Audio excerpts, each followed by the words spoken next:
बिस्मिल्लाहिर्रहमानिर्रहीम, अस्सलाम वालेकुम। Welcome back to my channel cooking शुकिंग विद अरीबा। उम्मीद है आप सब खैरियत से होंगे, खुशबाश होंगे और मुस्कुराते हुए मेरी इस वीडियो को देख रहे होंगे।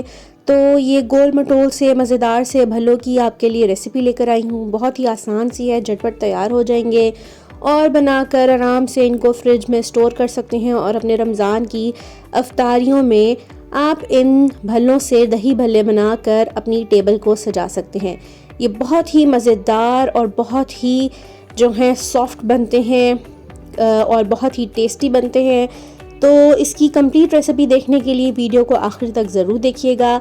सबसे पहले मैंने जो है रात को माश की दाल जो है वो 1.5 कप जो है मैंने भिगो कर रख दी थी और उसके बाद मैंने इसको सुबह जो है इसका पानी जो है वो निकाल दिया था, थोड़ा सा पानी इसमें रहने दिया था और उस पानी समेत ही मैंने इसको इस जग के अंदर, जूसर जग के अंदर डाल लिया था। थोड़ा सा मैंने तकरीबन 2 घूंट के करीब मैंने और मज़ीद पानी इसमें शामिल किया है और अब इसको अच्छे से ब्लेंड कर लेंगे और एक मज़ेदार सा स्मूथ सा पेस्ट तैयार कर लेंगे इसका। अच्छा, जो मैंने पहले दाल डाली है उसमें आपने देखा होगा बिल्कुल बराए नाम सा पानी था, तो पानी बहुत ज़्यादा नहीं होना चाहिए इसके अंदर। अब इसमें मैंने कुछ मसाले डाले हैं। नमक हमने जो है वो 1.5 चम्मच डाला है। थोड़ा सा ये बेकिंग पाउडर जो है वो डाल दिया है। 1 चम्मच जो है, छोटी चम्मच हमने ज़ीरा की डाली है इसमें। थोड़ा सा हमने इसमें फूड कलर डाल दिया है और तकरीबन आधी चम्मच के करीब हमने इसमें रेड मिर्चें डाली हैं ताकि ये बिल्कुल फीके से ना बने, थोड़े से टेस्टी टेस्टी से बने, तो सॉल्टी सॉल्टी टेस्टी टेस्टी से बने। इसीलिए मैंने इसके अंदर ये सारे मसाले ऐड किए हैं। इसका फ्लेवर जो है ये इसको नेक्स्ट लेवल का फ्लेवर देता है, ये सारे मसाले जो हैं। तो आप ज़रूर इस रेसिपी को ट्राई कीजिएगा। एक दफ़ा दोबारा हम इसको ब्लेंड करें हैं तो जो येलो कलर डाला था उसने इसको बहुत ही प्यारा सा कलर दे दिया है। तो अब जो है आपने सारे मिक्सचर को एक बाउल के अंदर निकाल लेना है। आप देख सकते हैं कितना स्मूथ सा इसका बैटर रेडी हो गया है, एक बिल्कुल प्रॉपर सी लेयर आ रही है।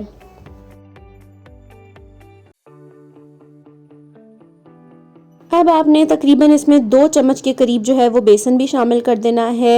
ये इसको बहुत अच्छा सा फ्लेवर भी देता है और इससे जो हैं आपके जो भल्ले हैं वो ज़रा रेशे रेशेदार से बनते हैं, जाली जाली वाले बनते हैं। तो 2 चम्मच इसमें छान कर मैंने ये जो है डाल दिया है बेसन और इसको भी अच्छे से हम जो है वो मिक्स कर लेंगे। इसको अच्छे से मिक्स करने के बाद आप देखेंगे कितना मज़ेदार सा स्मूथ सा बैटर जो है वो रेडी हो चुका है। तो एक और चीज़ आपने इसमें ऐड करनी है, वो ये है कि आपने इसको जो है इलेक्ट्रिक बीटर जो होता है उससे आपने एक दफ़ा इसको प्रॉपर्ली बीट कर लेना है। उससे ये होता है कि जो इसका टेक्सचर है वो फ्लफ़ी फ्लफ़ी हो जाता है। ये इसका जो जितना ही हमारे पास बैटर मौजूद है ये क्वांटिटी में भी ज़्यादा हो जाता है, फूल जाता है, फ्लफ़ी फ्लफ़ी हो जाता है और जो भल्ले हैं वो बहुत ही मज़ेदार से और फूले फूले से बनते हैं। तो इस तरह से आपने एक ही साइड पे घुमाते जाना है इस इलेक्ट्रिक बीटर को और एक ही साइड पे घुमाते जाएंगे, बार बार साइड चेंज नहीं करनी, ठीक है। तो इस तरह से आप जो हैं वो एक साइड पे घुमाते जाएंगे इस बीटर को और इसके जो बैटर है इसको जब तक ये डबल क्वांटिटी में नहीं हो जाता तब तक आप इसको बीट करते रहें। बहुत ही स्मूथ सा टेक्सचर इसका रेडी हो जाता है। तो दूसरी साइड पे जो है मैंने ऑयल जो है वो गर्म करके रख लिया है। पानी में मैंने हाथ जो है फिंगर्स अपनी डिप की हैं ताकि वो उसके साथ जो मटीरियल है वो चिपके ना। अब हमने हाथ में इसका मटेरियल लेना है, बैटर लेना है और आराम से इसके अंदर डाल देना है। इससे पानी में डिप करने से ये होगा कि आपके हाथों को जो है वो बैटर चिपकेगा नहीं, स्टिक नहीं करेगा और बहुत ही आसानी से आप जो है इनको फ्राई कर सकते हैं। आप चम्मच की मदद से भी इसको फ्राई कर सकते हैं। चम्मच की मदद से बैटर लें और उसको जो है अपनी कढ़ाई में डालकर फ्राई कर लें, लेकिन उससे ये होता है ज़रा थोड़े से वो फ्लैट फ्लैट से बनते हैं। हाथों की मदद से होता है कि बड़े मज़े से ये गोल मटोल से बन जाते हैं, बड़े अच्छे बन जाते हैं। तो बेहतर यही है कि आप हाथों की मदद से करें, क्योंकि ये बैटर हाथों को चिपकता है, इसीलिए आपने बीच में बार बार जो है अपनी फिंगर्स पानी में डिप करके फिर बैटर लेकर और कढ़ाई में डालना है ताकि जो है आपके हाथों को स्टिक ना करे।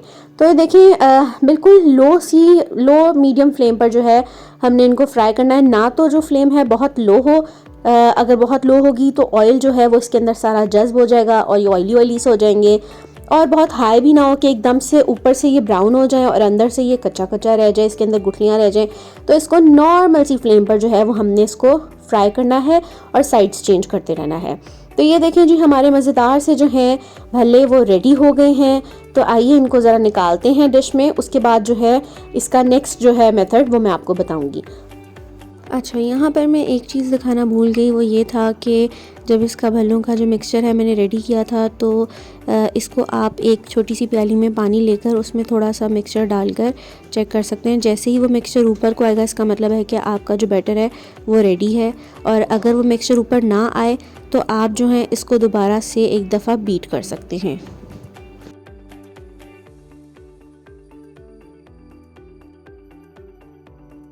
कुछ भल्ले जो है वो मैंने जो है अपनी कढ़ाई से निकाल लिए थे, तो आइए मैं इसको दिखाती हूँ कि कितने जालीदार से बने हैं अंदर से, कितनी अच्छी इसकी लुक है, कितनी फिनिशिंग लुक आ रही है। बहुत ही मज़ेदार से, इतने सॉफ्ट हैं, इतने फ्लफ़ी से हैं और ये बिल्कुल अंदर से प्रॉपर पक चुके हैं।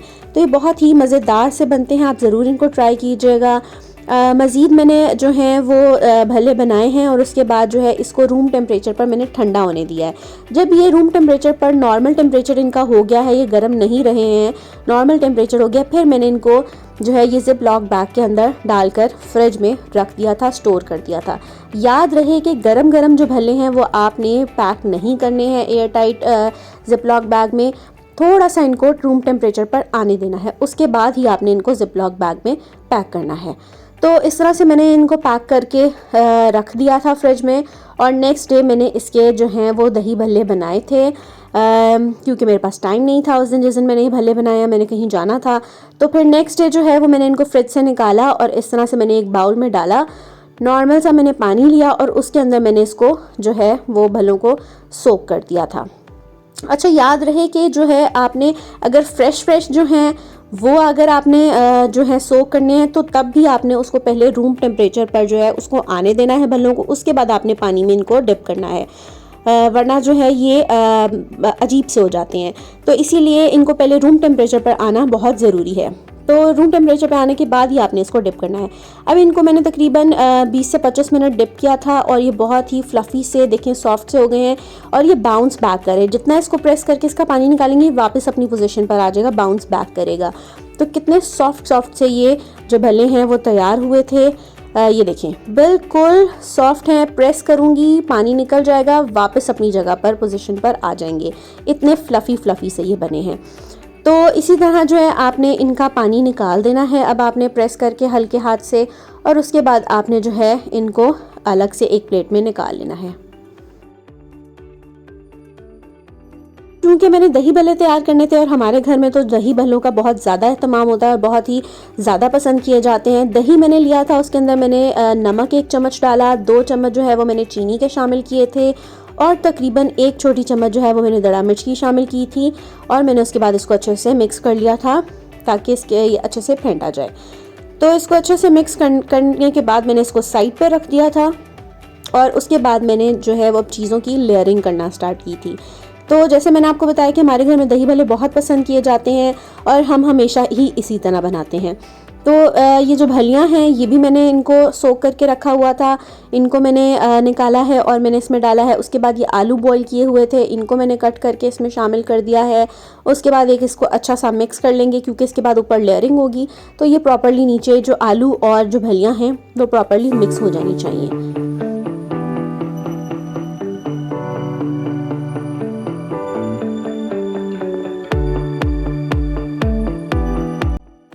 इनको मिक्स करने के बाद अब मैंने इस पर दही की जो है वो लेयरिंग की थी।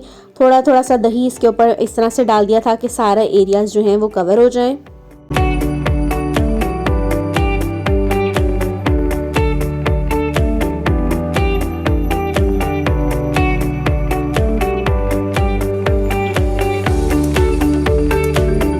अब इसके ऊपर लेयर जाएगी टमाटर, हरी मिर्चों और प्याज की।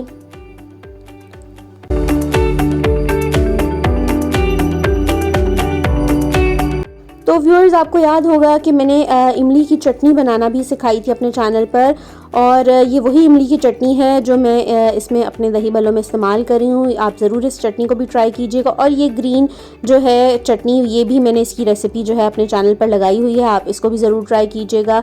तो ये दोनों चटनियाँ डालने के बाद अब मैंने जो भल्ले हैं वो इसके ऊपर सेट कर दिए थे।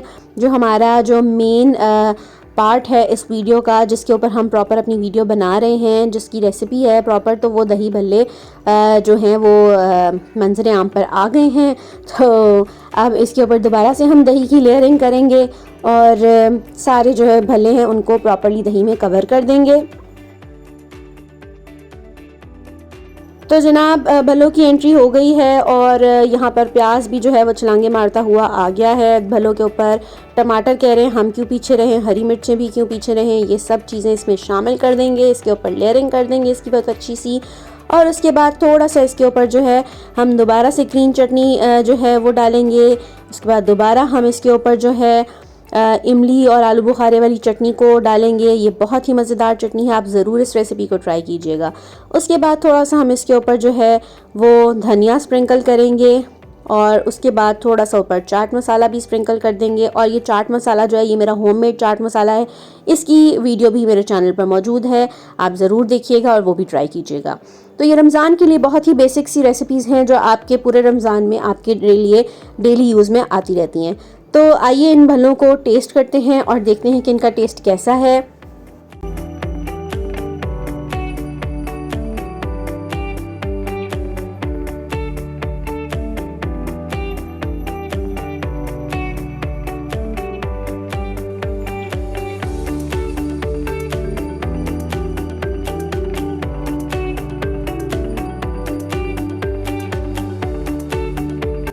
तो जनाब जब तक मैं इनको टेस्ट कर रही हूँ तब तक जो है आप इस वीडियो को लाइक कर दें, मेरे चैनल को अगर सब्सक्राइब नहीं किया हुआ तो सब्सक्राइब कर दें, एक अच्छा सा कमेंट करें और कि मेरी आपको वीडियोस कैसी लगती हैं और मेरे जो रेसिपीज़ हैं उनको ऐसे ही देखते रहिएगा। मुझे अपनी दुआ में याद रखिएगा। खुदा हाफिज़, बाय बाय।